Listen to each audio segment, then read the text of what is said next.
After my rebirth, I encountered Song Shixing once more. He leaned against the alley's end, covered in wounds, barely clinging to life.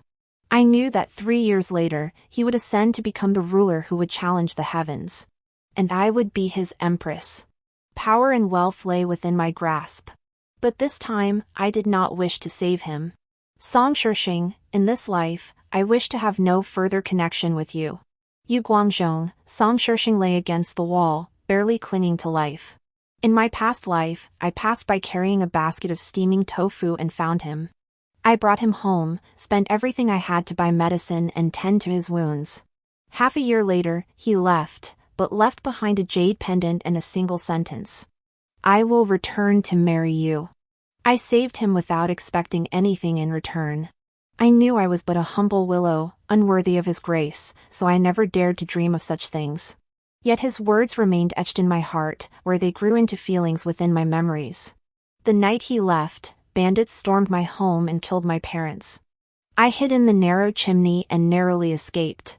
Reporting it to the authorities yielded nothing, and from that day onward, the great Zhou dynasty descended into chaos.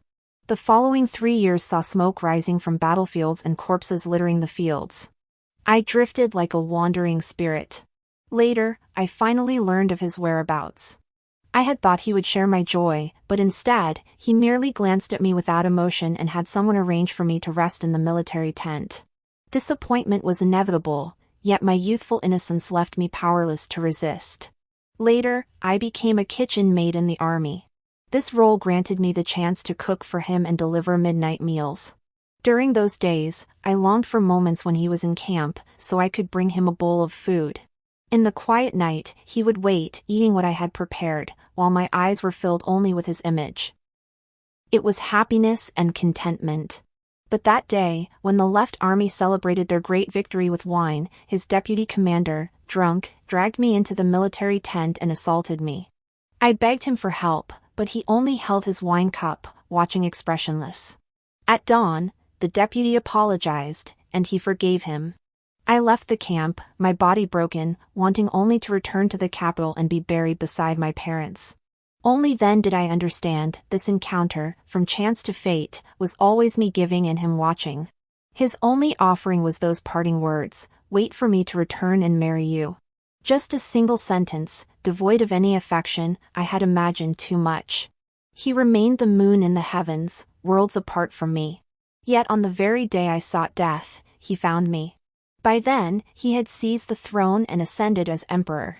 Before his entire court of ministers, he declared that I had saved his life and vowed to marry me. The emperor truly is a benevolent ruler, the ministers murmured. He remembers even the small kindness of a tofu seller's daughter and keeps his word. I once asked him, why?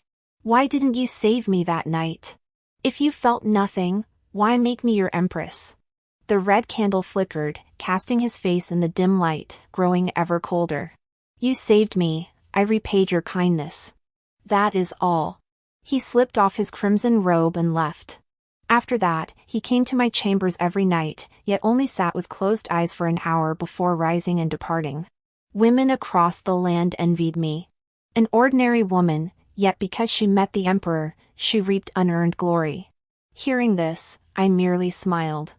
I understood why Song Shixing had made me his empress. He craved renown. The kind of renown born of righteousness, the kind that draws the willing allegiance of all under heaven. A month later, as he departed, I called him back. I'll help you one last time, I said. But I hope you'll truly repay me once. After I die, I continued, bury me beside my parents. Song Shixing did not turn back. The next day, I summoned his former deputy general, now the general of the nation, and we both drank poison tea together. I knew this man was tyrannical and unruly. Song Shixing had endured him for a long time, but as a newly enthroned emperor, he couldn't execute his old ministers. Thus, I avenged him and served him. In my final moments, I only pondered, what would my life have been like had I never met Song Shixing? Or, had I been more confident, more powerful, what might it have been? But it no longer mattered. My life had restarted. I returned to the year I turned 15. Once more, in the bright spring light, I saw Song Shixing, dying in the dim alley. My footsteps faltered only briefly before I swiftly walked past. No turning back, no hesitation. Yet my heart tore with agony. He said he would marry me, making me fall in love. He kept me by his side, fueling my fantasies. He forcibly crowned me empress, forcing me to cling to life. Then he mercilessly extinguished every last one of them. That month, I often pondered what I truly meant to Song Shixing. A tool, perhaps? From the day I saved him, he likely planned it all. If he ever became emperor, crowning me, a commoner, an ugly woman, as empress would surely earn him the world's praise. For the new emperor, reputation was the bedrock of his throne. My existence was merely an insignificant stepping stone he'd casually picked up. This lifetime, I wanted no further entanglement with him. The tofu stall at the crossroads drew crowds of neighbors. Soon, I packed up and headed home. Passing that alley again, Song Shixing was gone, leaving only the mottled bloodstains that had been his. Had his men rescued him? Qingya. My mother jogged into the alley to meet me, and I quickened my pace. Mother, I sold all the tofu. She didn't respond, only grabbed my hand and hurried home, closing the door mysteriously. Qingya, I went looking for you earlier. On the way, I saw a young man mortally wounded and brought him home. She pressed a string of coins into my hand. Your father and I are tending to him. Hurry and fetch a doctor. The burden on my shoulders slipped to the ground. My voice trembled as I asked, did you find him in the alley by the Four Pillars family? Mother nodded. What's wrong? Why do you look so pale? I pushed open the bedroom door in a panic. My eyes immediately fell upon Song Shixing, lying unconscious on the bed. How could this be? I stood by the bedside, silently studying Song Shixing's face. In my previous life, when I cared for him, I often gazed at him like this, marveling at how someone could be so strikingly beautiful. Song Shixing was the most exquisitely handsome person I had ever seen in my narrow, impoverished existence. But after living through that lifetime, I understood, a person's appearance and their inner self are not necessarily aligned. My thoughts turned, and I whispered, throw him out. Father and mother were utterly stunned. Mother whispered, throw him out and he'll die. If we don't throw him out, we'll die. My words clearly terrified them. I turned to explain, chaos is already brewing outside the capital. The world will soon descend into turmoil. A man of unknown origin, gravely wounded like him, will bring us certain death. Then, we'll heed our daughter, my father conceded. We worked together to pull Song Shixing to his feet, each grabbing an arm to drag him out. Just as we reached the doorway, Song Shixing suddenly opened his eyes. His gaze locked with mine, and in that instant, a fierce, murderous intent flared in his eyes. I brought you back by mistake, but I have no intention of saving you now. Suppressing my panic, I told him, one word at a time. Song Shixing's face turned ashen. I believed that if he weren't so weak right now, after being treated like a rag, he might very well have raised his blade and slaughtered our entire family. I have money, Song Shixing said, closing his eyes, unwilling to face his current predicament, helpless as a lamb led to slaughter. Once I'm healed, I can give you even more compensation. No. I want money, but I won't trade my family's lives for it. Seeing my unyielding stance, Song Shixing fixed his gaze on me, his ornate robe sweeping a clean trail across the floor. My mother rushed to open the side door. 3 of us were about to toss him out together. Suddenly, 3 black-clad men appeared outside the door, equally blood-soaked but wielding long blades. One pointed his blade at us while the other 2 nervously caught Song Shixing, whom we'd lifted midair, ready to toss him out. A moment later, Song Shixing lay back on my family's bed, this time with 3 others present. The doctor arrived, left medicine, and departed. After drinking the medicine, Song Shixing handed me a gold ingot, his voice icy as he said, we'll leave tomorrow. Until then, behave yourself. I took the gold, turned to leave, then paused to look at him. Your life isn't worth just 1 ingot. Song Shixing froze, then broke into a mocking smile, as if to say, a common woman like me truly sees only gold and silver. Such a petty mindset, such shallow eyes. Is that enough? Song Shixing tossed his money pouch at me. Right in front of him, I took all his money, tossed the empty pouch back at him, and reminded him, remember to leave tomorrow. Wait. Song Shixing called after me. I didn't turn around, but I stopped to let him speak. We need food. I opened the door and went out to cook 4 bowls of noodles for them. As Song Shixing ate, scenes from my past life flooded back. Many nights in my past life, I'd bring him supper. He'd eat just as quietly then, neither of us speaking, while my heart was filled with dreams of the future. Suddenly, he looked at me and asked, "Is there an old gentleman named Lang living nearby?" My heart skipped a beat. Song Shixing had asked me that exact question in my previous life. What had I said then? I'd replied that I knew Mr. Lang. He often bought tofu from my family. The next day, Song Shixing had asked me to take him to meet Mr. Lang. Later, Lang Qinghe became his military strategist. But I hadn't seen Mr. Lang while serving in the army. I'd inquired about him and heard that he'd been commanding the right army alongside Song Shixing's left army, their forces supporting each other. Together, they were unstoppable, invincible in battle. I don't know. This time, I shook my head without hesitation. Residents in this area move around a lot. I don't know many of the newcomers. Song Shixing stared intently at my face, weighing something. After a moment, he suddenly declared, "If I ever find out you lied to me, I'll kill you." Go ahead. I returned his words with a mocking smile. I'm sure you'd be quite adept at slaughtering a few defenseless civilians. Song Shixing snorted lightly. I never knew there were commoners as heartless as iron, as greedy for wealth as you, and as cunning as you. We're 2 of a kind. I took the bowl from before him and opened the door to leave. While washing the dishes, Song Shixing stood at the window watching me the entire time. After finishing my chores, I returned to my room, startled to find a fine layer of sweat on my back. If I cannot alter the outcome of my past life, what meaning does this rebirth hold? What should I do?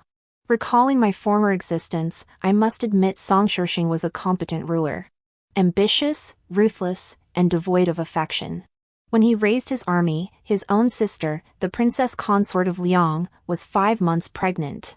Hundreds of his collateral relatives in the prince's mansion remained utterly unaware. When he besieged the capital, those relatives became hostages. Yet as he watched the heads of his kin roll one by one, he could still leisurely sip his tea. After ascending the throne, though his founding generals and meritorious ministers were all granted titles and promotions, many became thorns in his side. The deputy general I poisoned was one such man. So was Master Lang. On the day I was crowned empress, Mr. Lang and I met briefly from afar. After that, he sought an audience with me several times, but each request was refused by Song Shixing. I wonder what fate befell Mr. Lang in my previous life. But surely, he too could not escape the fate of the hare hunted and the hound cooked. The night grew thick. Outside the courtyard, the sound of light footsteps passed by, and the tiles on the roof occasionally gave a faint clatter underfoot. The light in Song Shixing's room went out. I lay awake all night. When I rose early to grind beans, Song Shixing was already up. His recovery was faster than in my previous life. "What are you doing?"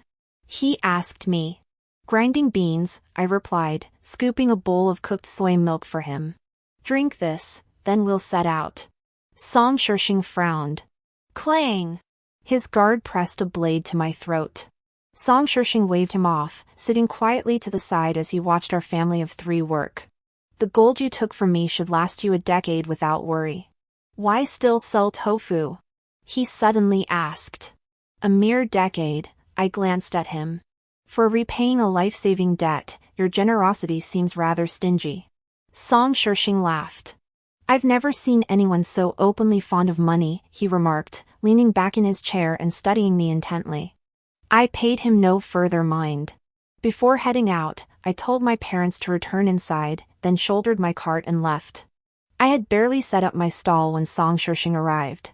He helped me count the money and even reprimanded a neighbor who tried to steal tofu. "It's only 2 coins.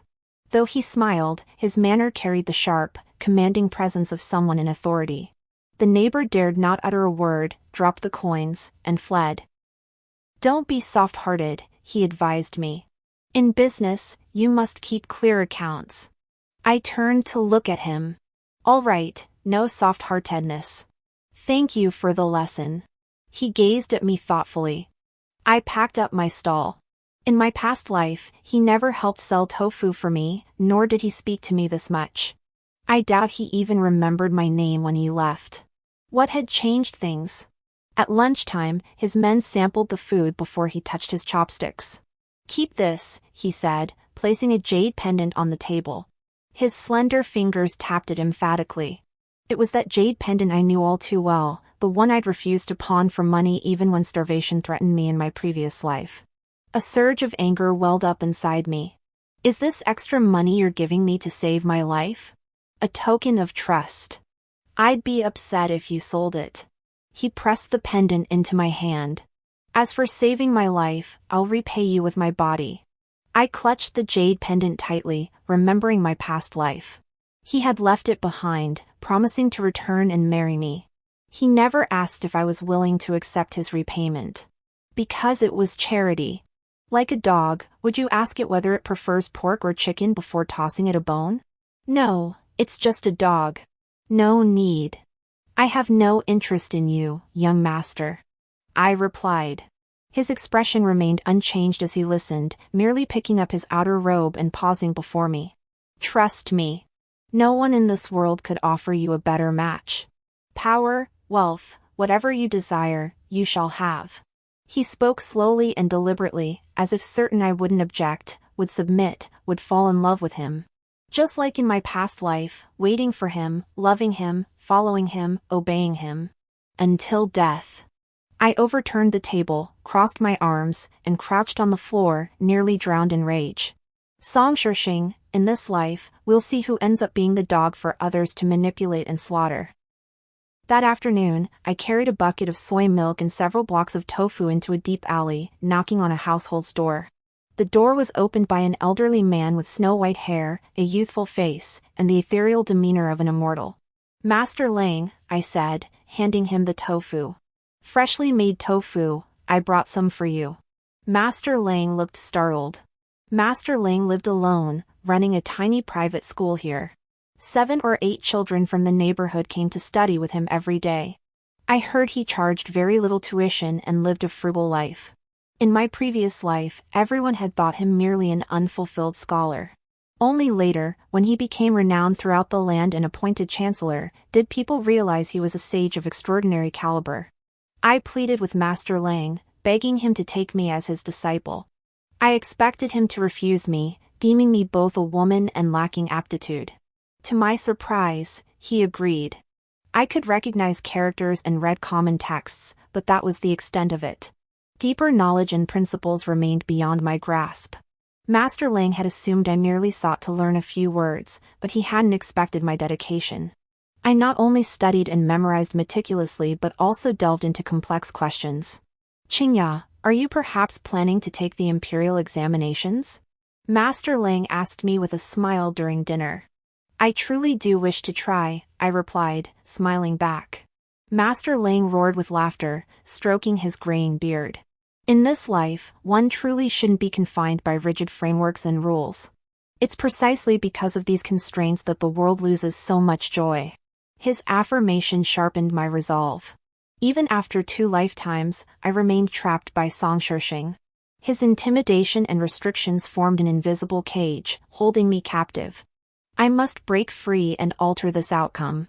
Master, I set down my brush and asked solemnly, what exactly is a salt license? How does one trade salt? Master Lang stopped eating, sat before my desk, and meticulously explained the nature of salt licenses and how salt merchants operated in the Great Zhou. I understand, Master. Tomorrow morning I'll go to the Ministry of Revenue to purchase a salt license. I clearly remember that before the chaos, the court sold a batch of salt licenses. That day, while I was at the herbal shop for Song Shixing, the shopkeeper asked me to wait. He took the money and went straight to the Ministry of Revenue. I didn't understand then.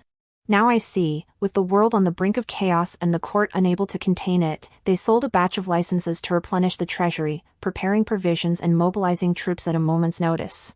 You weren't just inquiring? Master Lang was startled. You intend to become a salt merchant? Master, opportunity must not be missed. I'll secure the salt license first, then consider the path ahead. Master Lang stared at me in disbelief. Early the next morning, I exchanged the gold Song Shixing had given me for silver coins and waited outside the Ministry of Revenue's public reception room. I was the first to arrive, so the clerk opening the door looked at me in surprise. "What brings you here, young lady?" "I've come to purchase salt permits." "Have you lost your mind?" "Salt permits aren't scraps of cloth, you can't just buy them anytime." The clerk waved his hands dismissively. Go on, go on." I stood my ground. Once the clerk realized he couldn't shoo me away, he stopped bothering me. A short while later, the clerk returned clutching a freshly issued official document, staring at me in utter astonishment. "Who are you? How did you get news faster than me?" I smiled without answering. "How many permits?" the clerk muttered. I counted out the coins in my hand. 50.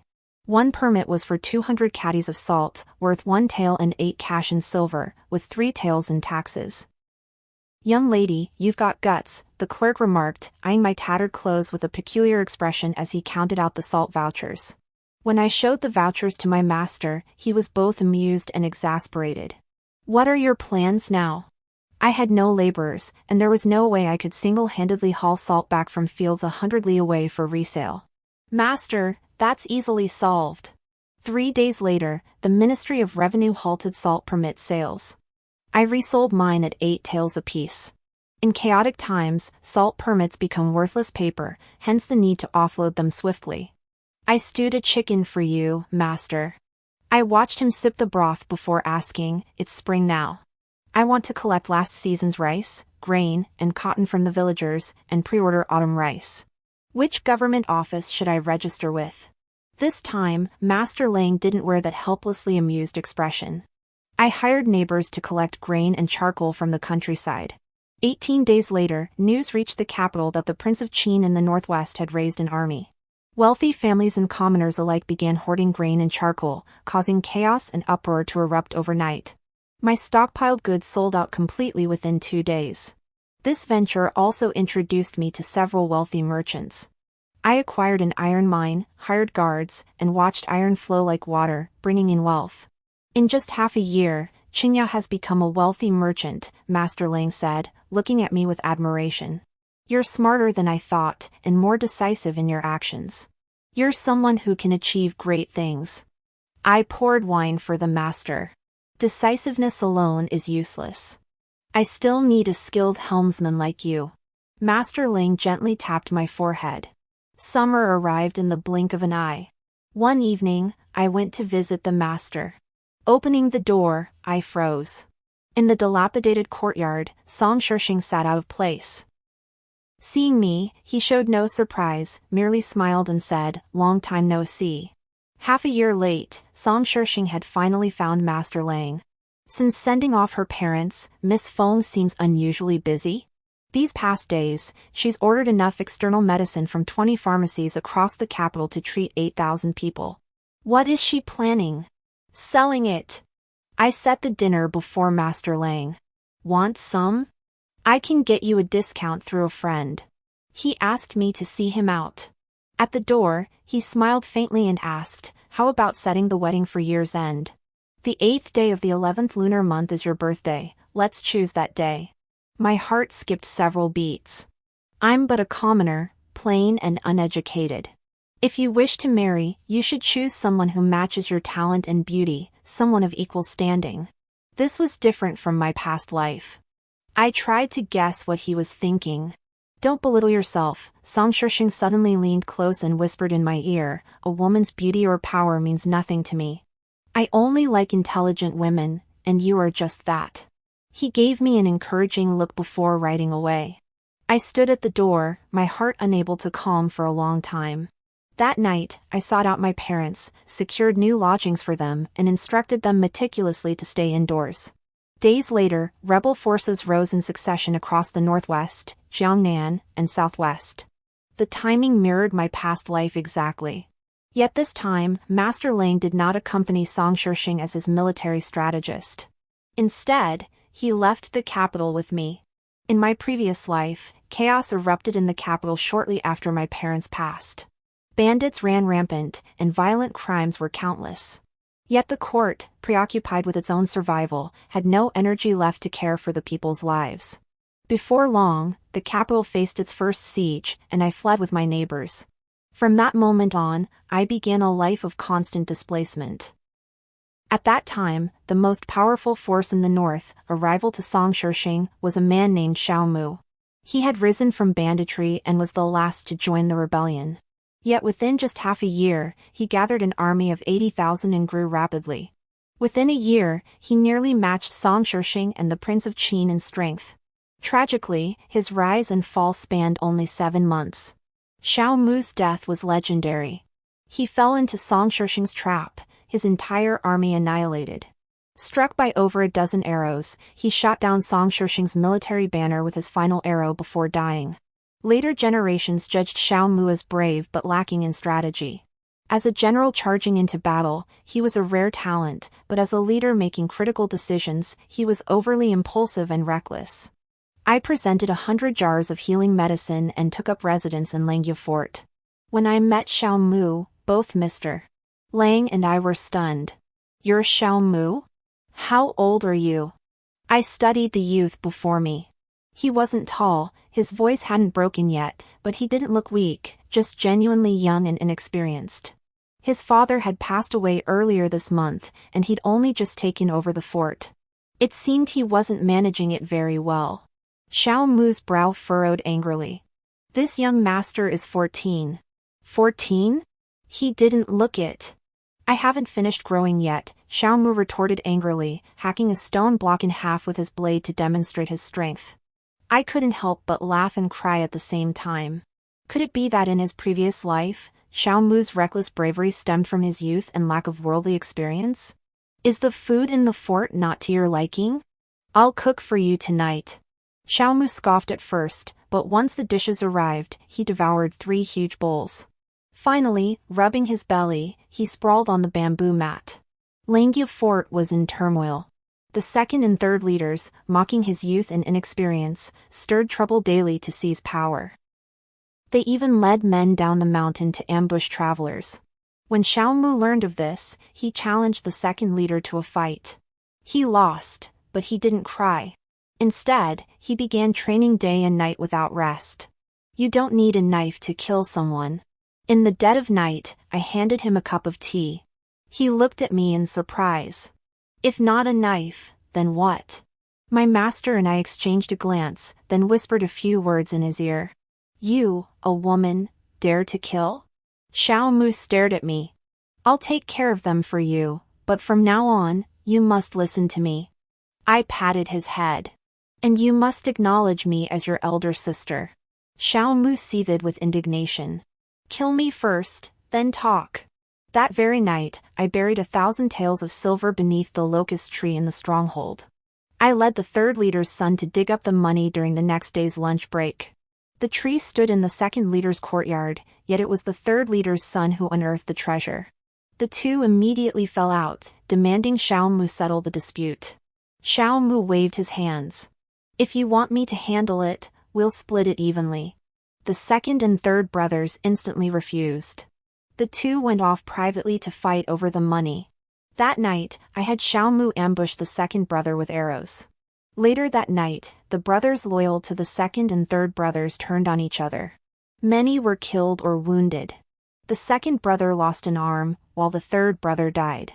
A day later, the third brother's widow locked the second brother's door, poured sesame oil inside, and set it ablaze, burning his entire family to death. After putting out the fire, Xiao Mu came to find me, sweetly calling out, "Sister." I ruffled his hair. "Good boy. Sister will make you braised pork knuckle." Xiao Mu's cheeks flushed crimson. Outside, Song Shixing's forces had risen in rebellion from the Central Plains, splitting into left and right armies. This time, the commander of the right wing was no longer Master Lang, but his former student, surnamed Kuai. Kuai Renfeng was highly capable, though certainly not on par with Master Lang. The following year, Song Shixing clashed with the Prince of Qin. Their forces engaged in constant skirmishes, neither gaining a decisive advantage as they checked each other's movements. Meanwhile, I quietly led Xiao Mu to seize 3 mountain strongholds, amassing 30,000 troops while secretly recruiting more soldiers. "We need even more funds," Master Lang said, his voice heavy with worry. "The pay you've promised is far too high." Sitting atop the mountain, I pointed to a distant peak. "Master, there's a gold mine deep within those mountains." In my past life, I'd heard tales of desperate men who'd gone in to steal, only to vanish without a trace. "I know. That mountain belongs to the Marquis of Lucan. What do you propose?" "Steal it," I declared. "Mr. Lang shook his head. "Once you act, it will draw the court's attention. All our plans will come to naught. Unless..." Mr. Lang paused. I finished his thought, "unless we find someone to take the fall." The outcome was uncertain. But doing nothing guaranteed no outcome. We mustered 2,000 troops, disguised as Song Shixing's right wing. We launched a night raid on Lord Liuan's gold mine. This was my first glimpse of a battlefield. In my previous life, following Song Shixing, I spent most days bustling about the kitchen. Even though wounded soldiers arrived daily at the camp, I had never witnessed combat. Now, the flash of blades and the clang of armor, the cries of men and the whinnying of horses, echoed through the mountains, overwhelming me. Mr. Lang and I sat atop the hill watching. He asked me, "Are you afraid?" I nodded. "Yes, I am." Mr. Lang gave a slight nod and whispered to me, "This old man is afraid too." With that, we both laughed. Who wouldn't be afraid of something they'd never experienced? But we believed that gradually, the fear would fade. That was what growing up meant. We cleared out the guards protecting the mine, but left half the miners behind. That night, we sealed off the mountain paths. The next day, He led his troops to attack the mountain. After half a month of failed assaults, he retreated back to the capital. This place was 120 li from the capital. I thought he'd return to summon reinforcements, but unexpectedly, he kidnapped Song Shixing's sister, demanding he hand over the gold mine in exchange for her release. 3 days later, Song Shixing arrived alone at Langya Fort. Seeing me and Master Lang, he showed no surprise. Clearly, he'd known all along we were here. Master Lang refuses to leave the mountains to aid me, yet follows Qingya to become bandits. Does the master think I fall short of Qingya? Master Lang sipped his tea. Qingya possesses both courage and strategy, blending firmness with flexibility. She truly surpasses General Song in that regard. Song Shixing showed no anger, instead feeling a sense of shared honor. It was as if his own creation had been praised. Qingya must not grow arrogant from the master's praise. I shot him a glance. My bond with the master is like that of father and daughter. What business is it of yours? He sat down beside me. Qingya, you seized the gold mine from Lord Luan and framed me for it. Now my sister is in his hands. How do you propose to resolve this? Sooner or later, you'll be the one who kills her. It's just a matter of when. I met his gaze. Compose yourself, General Song. He rebelled without regard for his own sister, yet now he questions me. Does he expect me to mourn at his grave in his stead? He watched me silently, then suddenly smiled. You truly resemble me more and more. 3 days later, Song Shixing killed the Marquis of Liuan and rescued his sister, but she refused to stay by his side. I heard the Princess of Liang publicly denounced him as a rebel before the entire army, then rode back to the capital alone, Master Lang told me. I felt sorrow for the Princess of Liang. If Song Shixing truly wished to spare her life, keeping her within the army would have made escape impossible. Yet she left. On her very first day back in the capital, the Prince of Liang shot her down from her horse with an arrow. Song Shixing wept bitterly for half a day, vowing before his troops to avenge his sister. Moved by his righteousness, over 100,000 soldiers raised their arms in unison, declaring they would storm the capital, overthrow the Great Zhou, and establish a new golden age. That evening, my subordinate delivered a letter from Song Shixing and the jade pendant I had sold. You kept the jade for me, and I cared for your parents. When we meet again, that day shall be our wedding day. My hands trembled, tears streaming down my face. Master, he captured my parents. I thought I had hidden them well, yet he still found them. Song Shixing, Song Shixing. Xiao Mu drew his sword, ready to charge down the mountain, roaring, "I'll kill Song Shixing." I stopped him. "Sister, such a man has no room for love in his heart. You must never let yourself be swayed," Xiao Mu warned me. I knew Song Shixing had no heart, and I could never let myself be swayed either. "No rush. Keep your composure," I reminded him and myself. "He won't harm my parents' lives just yet." With iron ore and gold mines in hand, recruiting troops proceeded smoothly. In just 3 short months, I commanded an army of 80,000, matching the size Xiao Mu had raised in my previous life, yet achieved in far less time. I unfurled our military banner, the character foam fluttering fiercely in the wind. The 80,000 troops were divided into 2 columns. The vanguard, led by Xiao Mu and myself, marched ahead. The rearguard was placed entirely under the command of Master Lang. We launched our campaign from Langia Fort, 120 li outside the capital, swiftly capturing 3 prefectures, 6 states, and 18 counties, securing control over the southeastern reaches of the Grand Canal. These 3 prefectures served as the capital's eyes and ears. Their fall would immediately provoke imperial forces to attack. Xiao Mu had once remarked, "Even Song Shixing dared not touch these 3 prefectures. If we move, we'll surely become the court's target." "It won't matter," I assured Xiao Mu. "His Majesty is gravely ill and won't survive the month. When the princes vie for the throne, chaos will reign for another month, giving us time to prepare." In my previous life, when the emperor passed, Song Shixing's army celebrated with 3 days of unceasing song and dance. My cooks and I worked ourselves into a frenzy, going days without sleep. "Also," I murmured, "this place is close to the Prince of Qin. I have a way to deal with him." Truthfully, I had no real strategy against the Prince of Qin. My methods were stolen from Song Shixing's past life. The Prince of Qin was a formidable rival, matching Song Shixing in both military prowess and cunning. Yet he had one weakness, his sentimental nature. His Achilles' heel was his wife. In my past life, when Song Shixing launched a surprise attack on Longtai Mountain, trapping the Qin king's consort within, the Qin king lost his composure. After 3 months of stalemate, he suffered a crushing defeat and ultimately took his own life before the tomb of his consort on Longtai Mountain. When I heard this, I envied the princess consort deeply. But now, I no longer envy her. Her presence is precisely what gave me my opening. That October, in the bitter cold of the northwest, Xiao Mu and I surrounded Longtai Mountain in the dead of night. The princess consort was hiding there. At the summit, I saw the Qin king's consort. Her beauty surpassed my imagination, even a celestial maiden could not compare. "Not as beautiful as my sister," Xiao Mu remarked dismissively. He'd shot up in height that year, his clothes needed altering every 2 months. Now, I had to look up to see him. "Me, beautiful?" I shot him a look.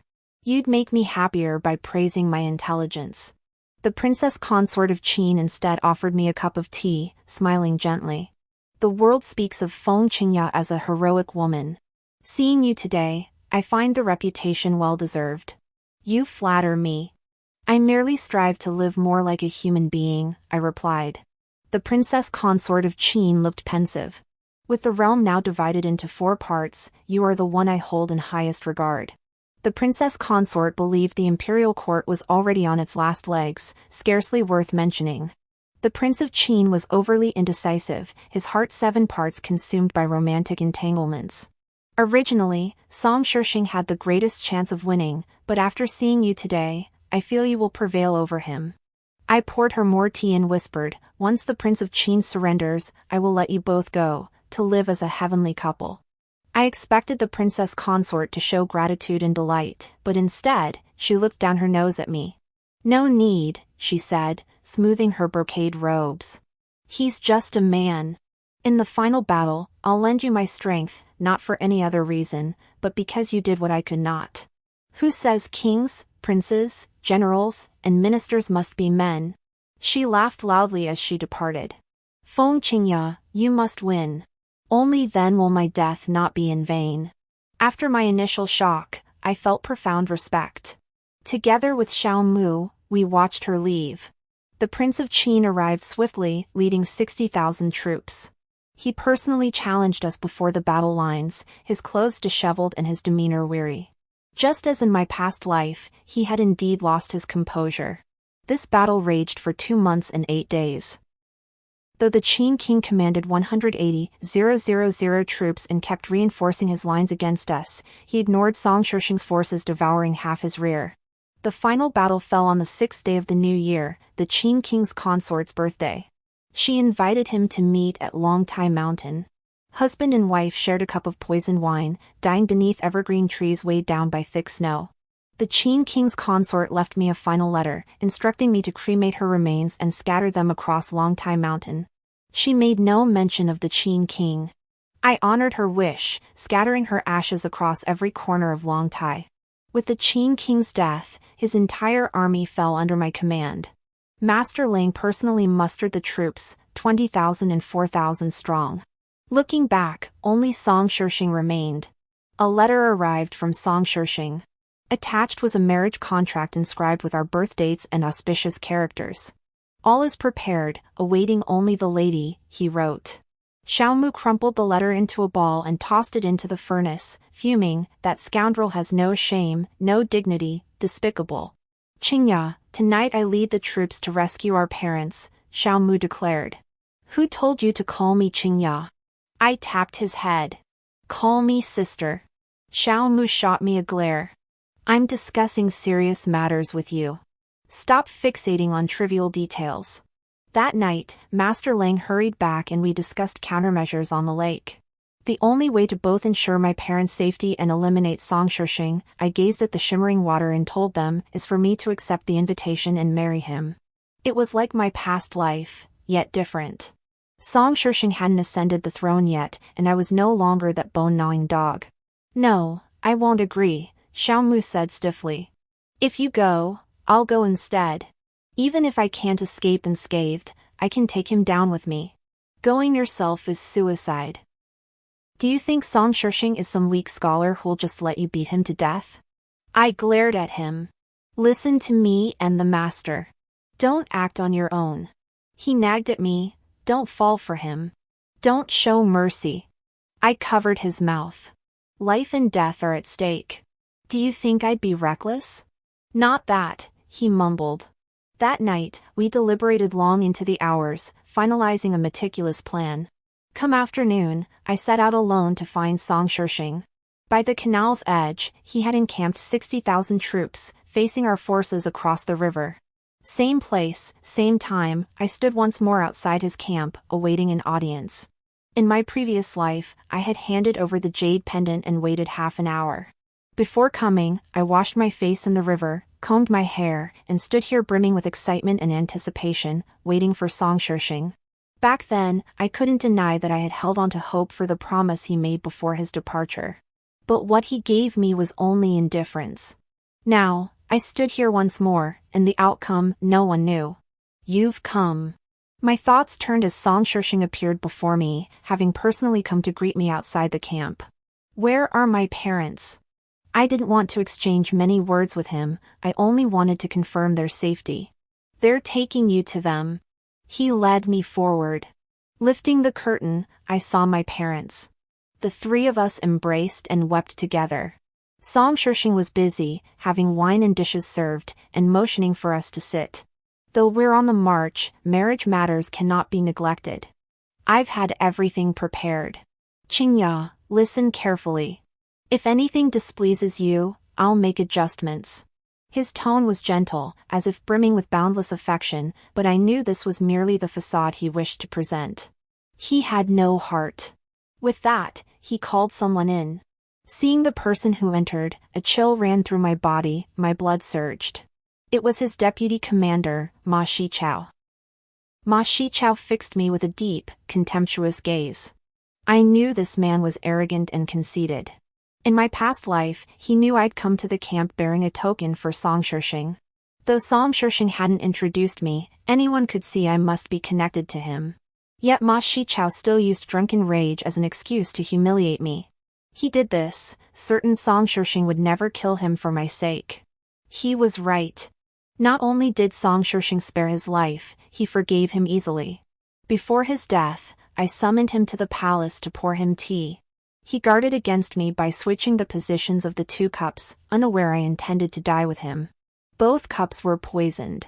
As the poison took effect, he thrashed in agony, overturning the table and cursing me. He declared that even as empress, I remained nothing but a plaything for him and Song Shixing. The scene shifted. I listened as he casually described the wedding proceedings. I cut him off. "Ma Shichao," I said, lifting my chin. "I am about to marry your general. Is this how you address your mistress?" Ma Shichao froze, his face instantly flushing with fury. "I'm no house slave. Why should I bow to you? What do you think you are?" I sprang to my feet and flung a cup of hot tea in his face. "I am your master's wife.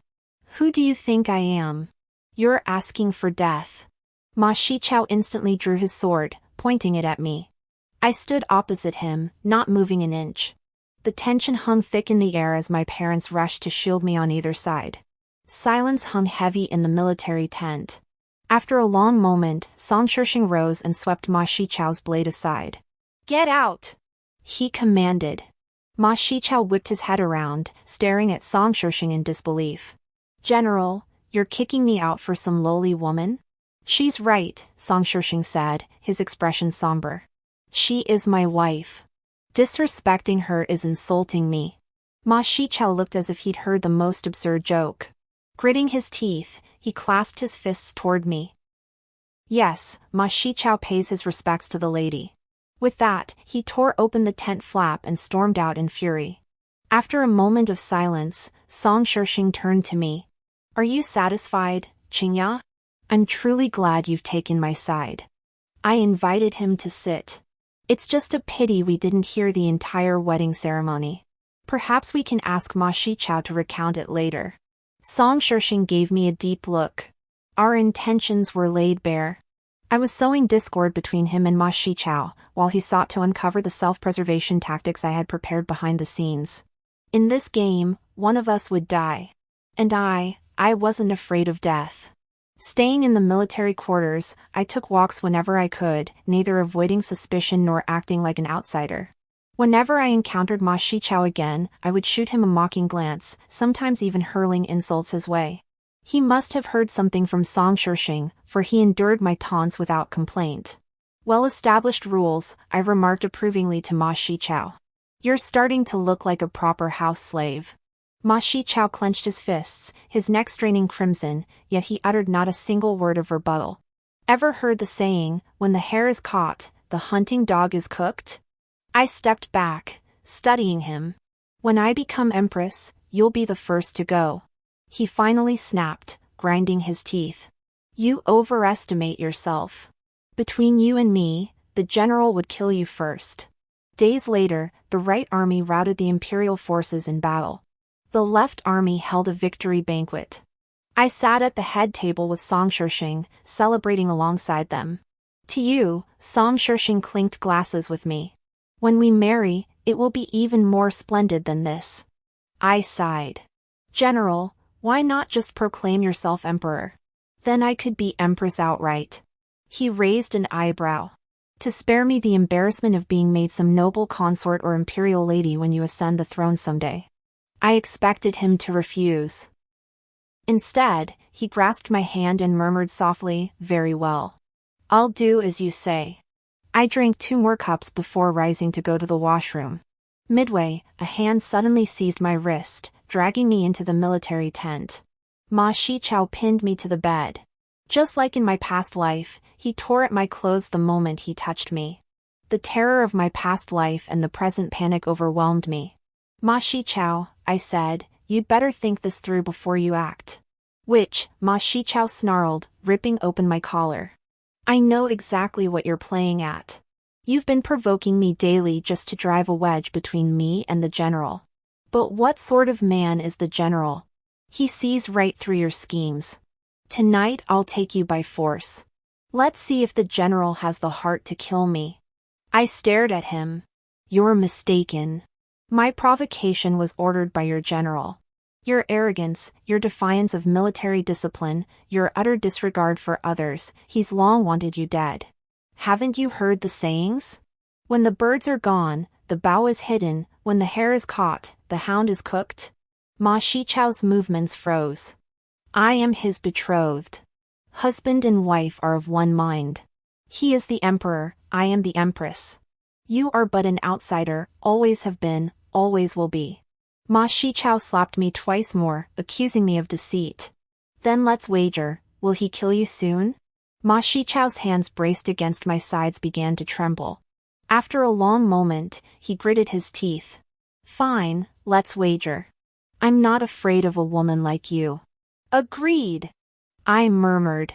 If I lose, and he shows intent to kill, you will rebel. Just take my family of 3 away. Afterward, I'll hand over the command of the 200,000 troops. His body stiffened, as if suddenly remembering I still held command over 200,000 troops. He accepted the wager. After all, the moment he tore open my collar, he'd left himself no way back. As for me, no matter the outcome, I wouldn't lose. If Song Shixing easily forgave Ma Shichao, I'd stay and proceed with the plan. If Song Shixing killed Ma Shichao, even better. Ma Shichao's influence in his army was second only to his own, a consequence he couldn't bear. Just then, Song Shixing lifted the curtain and entered. I clutched my torn collar, hiding behind him and sobbing softly. Ma Shichao demonstratively tugged at his waistband. To my surprise, Song Shixing hesitated scarcely before pressing his sword against Ma Shichao's throat. This outcome astonished even me. It was different from my past life. I told you, don't touch my men. Song Shixing declared, enunciating each word. Since you seek death, I'll grant it. Ma Shichao's face froze in shock. The general whose eyes had once seen only power now faced the day when, for a woman, he must sever his own right-hand men. He had gambled and lost. With a roar, he drew his sword to counter Song Shixing, lunging to seize me. As their blades clashed in a flurry of light, chaos erupted throughout the camp. I stood at the doorway, waiting for the outcome. A quarter of an hour later, Ma Shichao lay dead, his eyes wide open, staring fixedly at Song Shixing. Song Shixing tossed aside his sword and dragged me toward his military tent. Well? Song Shixing demanded, his voice strained with suppressed fury. It surprised me that you were willing to kill him, General. I smoothed my clothes. Very satisfying. But he gripped my arm and repeated his question. I'm asking you, did he do anything to you? I met his eyes, studying his expression. Rage churned in his gaze, an emotion I'd never seen before, impossible to decipher. This was the first time I'd ever seen Song Shixing lose his composure. I'm fine. I pushed his hand away. Physically fine, and my mood is even better. He said nothing more, swept aside the curtain, and left. A moment later, my mother rushed in. The general sent me to look after you. Did Ma Shichao bully you? I shook my head. Ma Shichao's death had caused more turmoil than I'd anticipated. He had betrayed the court, leading 50,000 troops to pledge allegiance to Song Shixing. Now, with his death, his soldiers had immediately rallied, demanding to kill me in revenge. I couldn't understand what Song Shixing was waiting for. Why hadn't he killed me? I recalled what Master Lang had said before his departure. Arrogant as Song Shixing was, women were forever controllable in his eyes. No matter how stubborn or capable I might be, I remained merely a woman.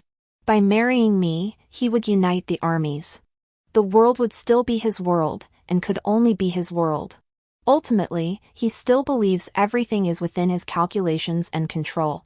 I was his, so what was mine was his.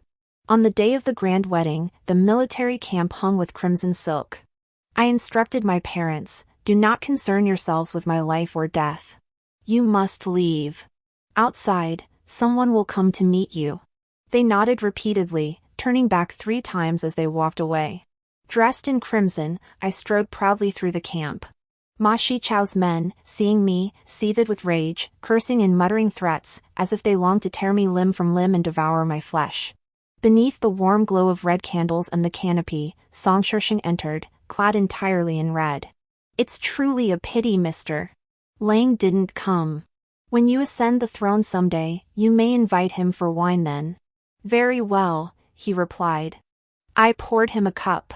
He paused, his gaze flickering between the two cups.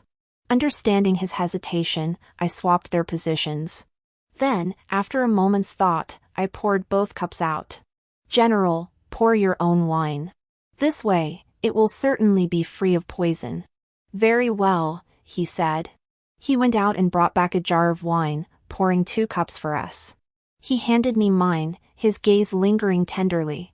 I recalled our wedding in my previous life, no witnesses, no shared cup. He'd simply removed his crimson robe, left a parting remark about repaying a debt, and departed. This life, he'd changed considerably. He'd become particular. As we drank from the shared cup, he murmured in my ear, "Your parents were so overjoyed they got drunk. They wandered around the camp and ended up back here after leaving." My hand trembled, spilling wine onto his shoulder. Don't worry. I had someone help your parents retire. We should rest early tonight too. I braced myself against the table to keep from collapsing. I have a question, I forced myself to steady my voice. Are you so confident that marrying me will give you my troops? Song Shixing shook his head. I marry you simply to marry you. It has nothing to do with your troops. He tucked a stray strand of hair behind my ear. What I desire has never escaped my grasp. I smiled softly at him. This time, it might not be so.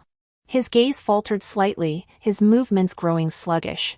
The candles? He raised his hand to extinguish them. I shook my head. It's useless.